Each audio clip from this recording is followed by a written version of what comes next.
ኢትዮጲስ በራዲካል አካዳሚ ተገኝታ ነበር። አዝናኝና አይረሴ ጊዜያቶችን አሳልፋ ተመልሳለች። ዝርዝሩ ምን ይመስላል የሚለውን ባልደረባችን አንድነት እንደሚከተለው ታቀርብልናል። አመሰግናለሁ ጀቱ ኢትዮጲስ በራዲካል አካዳሚ ተገኝታ ነበረ። ከበርካታ አዝናኝና አስተማሪ ዝግጅቶቿ ጋር ተረት፣ የፓፔት ትዕይንት ነበር፣ ሰርከስ፣ ውዝዋዜ የዝግጅቱ ማድመቂያዎች ነበሩ። አስተያየትም ተቀብለናል። ስሜ ሀዲሽ ገብረስላሴ ይባላለሁ። የራዲካል አካዳሚ አንደኛ ደረጃ ኮልፌ ብራንች ርዕሰ መምህር ነኝ። ፕሮግራሙ አዝናኝ ፕሮግራም ነው።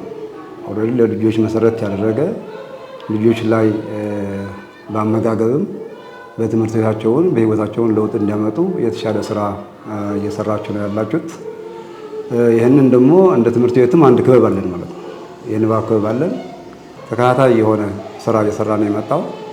እናንተ ሲጨመሩበት ደግሞ ተማሪዎቹ የተሻለ ግንዛቤ ይኖራቸዋል ማለት ነው። ስለዚህ መዝናኛም ነው፣ አስተማሪም ነው፣ ጤና ነክ ትምህርትም ይሰጣል፣ ንባብም ይሰጣል። ስለዚህ ከዚህ በላይ ኢትዮጲስ የተሻለ ግንዛቤ ተፈጥሯል ብዬ አስባለሁ ማለት ነው። ምክንያቱም ልጆች ስለሆኑ የተዝናኑ ነው መማር ያለባቸው፣ የተዝናኑ ነው መቅሰም ያለባቸው እውቀትን።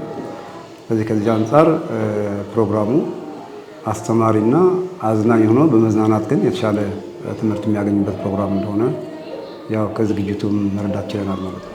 ውድድሩ የሚሆነው ሙዚቃውን ተሰማውና የሰማችውን ሙዚቃ አስመስላ ነው የምዘፍኙ። ልክ ሙዚቃው ሲቆም አንቺ የሰማችውን ሙዚቃ አስመስለሽ ትዘፍኛለሽ።